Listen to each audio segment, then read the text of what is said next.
Hello বন্ধুরা, good morning. আজকে সকালবেলাটাও কিন্তু মেঘলা মেঘলা। সকাল 7টা বেজে গেছে। অলরেডি আমার আলুর তরকারি আর পরোটার জন্য ময়দা মাখা হয়ে গেছে। তারপর সকাল সকাল ডাবাডাবি দুজনে মিলে চলে গেলাম বাজার করতে। বাড়িতে কিচ্ছু সবজি নেই, তারপরে মাছও একটু লাগতো, তাই চলে গেলাম।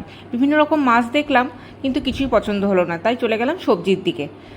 কত ধরনের সবজি দেখে মনে হচ্ছে সবই ব্যাগ ভর্তি করে নিয়ে নিই, কিন্তু কিচ্ছু নেওয়ার উপায় নেই, প্রচণ্ড দাম। বেছে গুছে কয়েকটা সবজি কিছু নিলাম, তারপর চলে গেলাম আবার মাছের দিকে। তারপর পছন্দ করে মাছও নিয়ে নিলাম। দৌড়তে দৌড়তে চলে এলাম বাড়ি এসে মাছ টাছ ধুয়ে নিলাম। এদিকে কর্তা মশা সবজিগুলো ব্যাগ থেকে বার করছে, তাকেও অফিস যেতে হবে, তাই তাড়াতাড়ি করে মাছের ঝোল ভাত রান্না করে দিলাম। তারপর চলে এলাম পরোটা ভাজতে। পরোটা ভাজা কমপ্লিট, সকালে ব্রেকফাস্টের মেনু রেডি। অলরেডি আলুর তরকারি হয়ে গেছে, ছেলে টিফিন বক্সটা রেডি করে দিলাম।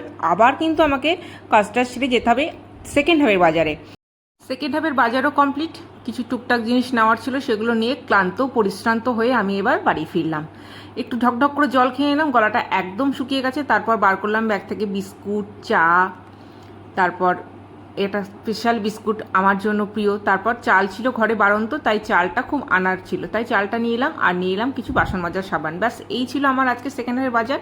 তারপর সমস্ত কাজকর্ম সেরে ঘর দূর নিট অ্যান্ড ক্লিন করে এবার আমি একটু নিট অ্যান্ড ক্লিন হতে চলে গেলাম।